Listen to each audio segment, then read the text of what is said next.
Hello and welcome to Painless Universal Conversation with myself, Anne Welsh. I'll be talking to Patrice, who is based out in Virginia, USA, about sickle cell challenges. She's also an author who's written several books, some fiction and some non-fiction. But the ones that really inspire me and which I will be talking to her about are her children books, which she writes about children living with sickle cell, the challenges they face of going into hospital, dealing with sickle cell in schools, and many more. She'll be telling me the challenges also she faces as being a young author and how she's managing and overcoming those pain. Meet Patrice. Hello everyone and welcome to Painless Universal Conversation with myself and Welsh. I have Patrice here. She's going to tell us about creativity. She's an author and she's written so many wonderful books. And if you haven't read them, I'll be disappointed because you're missing out on a wonderful thing. Patrice, thank you so much for joining me. How are you today? I'm great. Well, thank you so much for inviting me. I really do appreciate the opportunity. And no, absolutely. I had to invite you. Anyone who hasn't read your book, because you're such a creative person and you're not ashamed of being, telling a wonderful story, especially in times like this. But I will not even go into all of that because that's something we will go into later on in our interview. Where are you joining me from? I am joining you from Virginia. What's the weather like today? Well, I haven't really been outside yet. So I know yesterday it was pretty hot. So I would say pretty much the same. It's sunny. So the weather here is crazy in Virginia. It's always up and down. Oh, that's lovely. Um, we're here. I'm based in London, United Kingdom, and the weather Right. is today is slightly very cold, but it's nice. Oh, wow. It's nice, crispy cold that it gets cold on your face, and it really gets you thinking that we're also in a lockdown, so we're not doing much. Oh, okay. Staying indoors, but going out for exercises and little things like shopping, food shopping. So I would literally, you are one hell of a fascinating person in terms of who you are. Such a young person as well, and you've written numerous books, and you're very creative in your writing. Could you give me a little bit of a background about who is Patrice? Okay, well, I'm an author, like you mentioned. The types of books I write ranges from poetry to fiction to children books, and children books is really one of my favorite genres because I'm telling a story about, of course, sickle cell, but I'm a freelance writer. Writing has always been in my blood since I was 9. I started writing at a very young age of 9 and just writing creative stories and of course publishing my first book in 2012. I just always write. That was something I was good at, and I was blessed with that gift. And at the age of 15, I started writing poetry. So I took a liking to that. So, right now I'm more focused on my children's books. It's a fascinating because I have a son and my son is 11 years old, and the difficult thing I try to get him is to get him to write. Have you ever thought about what led you to really write, or has the writing just been a natural thing that just came to you? I'm trying to still help here with my son as well. Well, actually, for me, it's kind of funny because I just kind of started writing out of nowhere. In grade school, I used to write little, short stories and cut the paper out and staple them, have a title page and just start writing short stories. So my imagination at a young age, is very vivid, very creative, and just having that gift to write, Oh, that's good. At least, it's really good that you found that gift though. You realize that, okay, this is something I absolutely enjoy and I'm going to push it further, because a lot of people, one thing that worries me with a lot of people today is that we're sometimes scared to nurture our gift. Because as much as writing, I'm an author of one book, Painless, Living with Pain and Finding Joy. And I know the struggle I went to just, get the thing on the ground and get myself motivated to do the writing and everything. How do you get that motivation to keep your strengths and to keep finding that story to tell? Well, I'm gonna go back to my poetry. I was inspired to write poetry. One of my classmates back in high school, she used to write poetry. I used to read her poems all the time. But, starting writing poetry at 15, of course, I'm in high school, and of course, I've been dealing with a lot of stuff. So I just kind of used my situation, my pain, and of course, heartbreaks, and just kind of put that into poetry, because that's a writing kind of like a therapeutic type for me.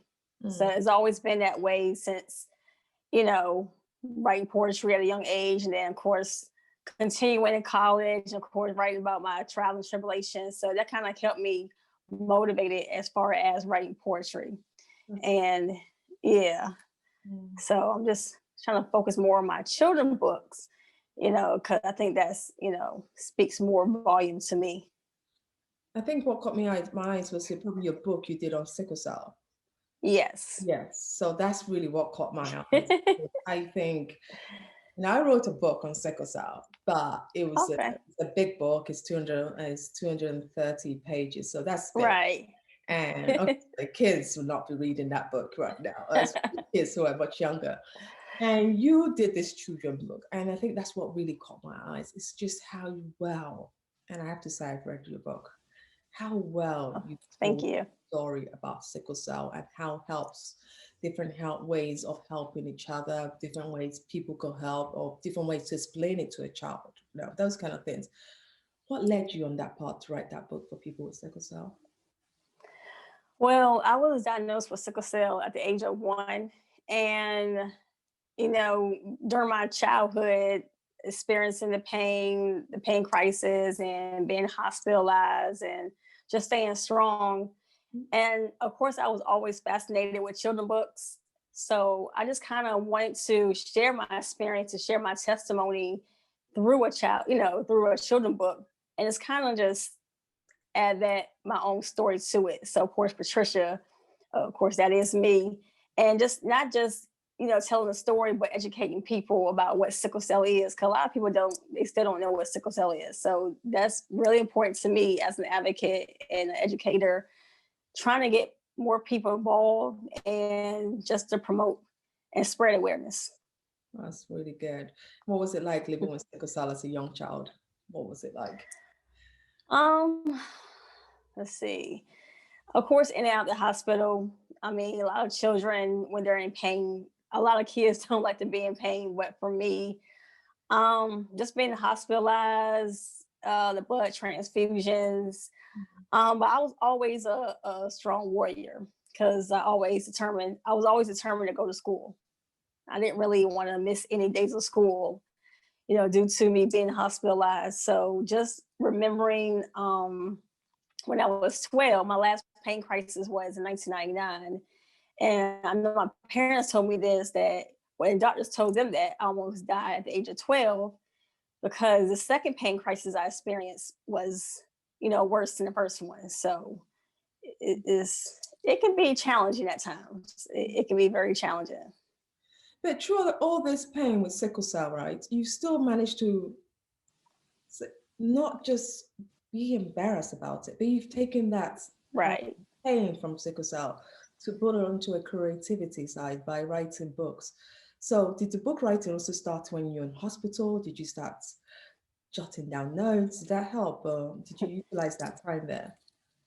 The whole book series, honestly, I just decided to write it one day, talk to my mom about it. And I just decided to write the children book about sickle cell, my whole experience living with sickle cell, starting the whole children book series, Come Learn with Patricia, and this being the second book. And just, I have 2 more books in the series. So I just want to kind of continue to educate. And of course, the series, it'll continue with different other parts of children book, but with a different twist with diversity. So, Wow. I'm so proud of you. Um, as an author, it is very difficult because I know how difficult it was to get the funding needed, the publishing house needed to get get your work out there. How have you managed that? And are you still are you getting that help and support you need to keep going? For my first book, honestly, I didn't know anything about publishing, what publishing company to use back, in 2012. I didn't really know, but I just did my research on Google. I came across this company, traditional publishing company, Westbow Press. Of course, my parents and my grandparents, they helped me fund, of course, my first book. So they're pretty expensive, but I was willing to put out, my first book. My second book was published through my current publisher now that does my children book as well. Basically, my parents just helped me along the way whenever they can, and I also self-publish a few of my books as well. So self-publishing can be easier than traditional publishing. Of course, you save time or money, and just keeping my same illustrator, my same publisher, it made the process much easier for my children books. So it wasn't too bad, but some things I can do myself. But for children book, I definitely, would recommend a traditional publisher company. Yeah. So when you're going through these challenges of your being an author, how do you deal with these challenges to find, to find the inner peace? Because some of these things could be very stressful. You're writing the book, you also, because you say you're going the self-publishing route, all of this takes its toll, and you have sickle cell. How do you deal with these challenges and at the end of the day try and be stress-free? Thank God that a lot of my pain crisis hospitalizations were in my childhood. Now, as far as my adulthood life, I didn't really experience a lot of pain. Like I mentioned, my last pain crisis was in 1999, and since then, I haven't been hospitalized. So I know sickle cell hits everyone's body different, and just for me, I've just been blessed not to be sick or be hospitalized. I experience a little pain here and there, but it's nothing major to a point where I'm hospitalized. So that didn't really affect my writing as far as my challenges with sickle cell. I guess my most challenging part, of course, writing fiction books, but children books and poetry, that's just something that I found easy to write. But luckily, I haven't really been hospitalized in my adulthood. So wow, that is really good. What next for you? What's the next? What do you have in store for us? Do you have any book coming out, or is there something we should look out for? People with sickle cell, how can they get this copy of your books? my current book, Patricia's Visit to the Hospital, is definitely available on Amazon. I'll be in the process of writing my third children book for the series, hopefully by the end of this month, because it'll be January, so close. So I'm having that. I'll have that book published around September next year, in honor of Sickle Cell Awareness Month. So my focus right now is finishing up the series, and of course starting my nonfiction book about my personal testimony and story living with sickle cell. So just really those two projects, and also creating my own health platform called Let's Talk Cell Talk, which is really me promoting awareness and facts about sickle cell and doing a Facebook Live series every week and just really promoting it and bringing more awareness. So those are my plans right now, and just booking more speaking engagements and interviews that allow me to talk about sickle cell in the book. So if someone asks you, wake up every morning, what motivates you? What motivates me? Let's see. Yes. What motivates me is knowing that I have a story to tell, knowing that I'm creative, and just really knowing what I'm able to do. With writing can, it's taken me to a lot of different places. And right now, just being able to be a voice, a mouthpiece for the sickle cell community. And I definitely want to continue to educate people about sickle cell through my books, through my children book series, I should say, and through my health platform, Let's Talk Cell Talk. So just being able to put out creative writings and putting out more books that I can relate to and other people can relate to. Yeah, no, absolutely. I like that. With everything going on with the pandemic. I'm not sure how bad it is in where you are in West Virginia, right? In Virginia. Um, Oh, Virginia. yeah. Yeah. So I was like, I'm not sure how bad if you guys are on lockdown, but with everything going on with the pandemic, how has that affected your creativity?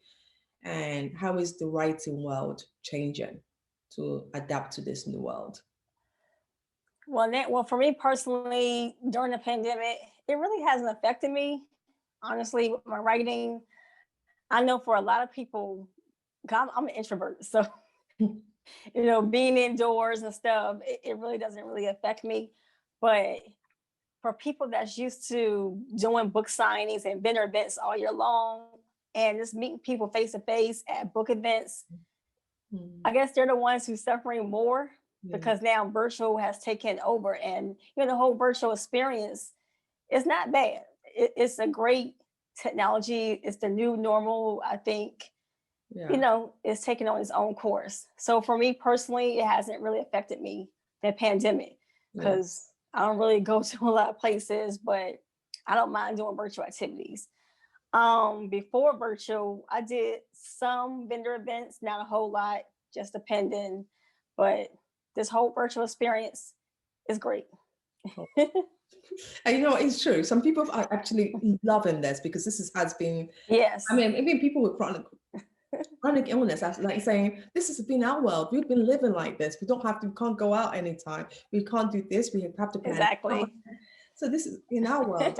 It's been, for some people, it's been fabulous for them, but some others, they've taken it really hard and are just Definitely. able to adapt. And our final question is that what's your hope for people living with sickle cell? Well, my hope with people living with sickle cell, of course, there's different treatments, and I know they were saying a new cure is the blood stem transplants, the blood stem cells. Just continue to know your body. You know, um, pain management is very, very important because you can prevent pain in a way. Prepping yourself, taking pain medicine, maybe excuse me, heat massages, Yes. heating pads, you know, I know mental health plays a big role in sickle cell. Just know that you aren't alone and that you're a strong warrior. So you can get through anything. Cause I dealt with all this in my childhood. So as a child, imagine as an adult, you can get through it as well. Absolutely. That's amazing. Good words. Thank you so much, Patrice, for joining me today. Thank you. Thank Well, you. thank you for having me. Thank you.